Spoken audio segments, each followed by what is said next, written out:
Welcome back. In the previous video, we understood what is percentile. It's the percentage of people you beat, not the percentage of marks that you score. But there's also one more confusion between the overall and the sectional percentiles. So your overall percentile is the big picture. What are the total marks that you're getting summed across all three sections? And it is higher than what percentage of people? Now, it's not going to be some insane 150 to 180 marks to get the 99th percentile. It's typically been between 76 out of 198 in CAT 2023, 96 out of 204 in CAT 2024 because that exam was a little easier, to 84 out of 204 because CAT 2025 was tightened a little bit.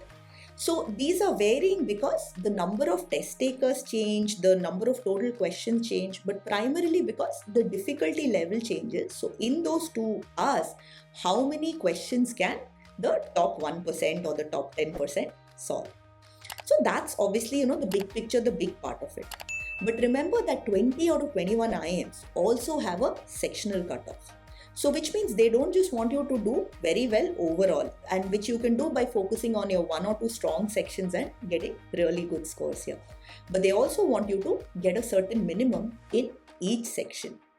And for general category students, typically it's between 70 to 85th percentile in every section to clear the sectional cutoffs. And this is also where some CAT aspirants panic. Oh my god, my English is not good. Can I make it in verbal? Or I'm weaker in math, so I don't think I can clear the quant sectional cutoff. But here's the reality. Now your sectional cutoff, if we look at the highest, which is 85th percentile, it's a little higher in verbal. But in DILR, it is typically between 1 to 1.5 cases out of 5 cases. And in quant, it is usually 4 to 5 questions out of 22 questions. So yes, you have to prepare for each section. You cannot ignore your weaker section, but keep your eye on the main goal, and that is scoring 99 percentile or higher. And if you do prepare for that 99 percentile, you'll probably end up clearing the sectional cutoffs anyway, or you might need a little more guidance in your weaker section.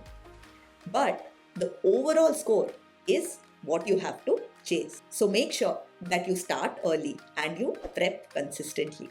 And if you want a prep plan that we use for our students at MockCat, just comment CAT 2026 and we will DM it to you. Or if you have any other questions, just drop them in the comments and I'll answer it.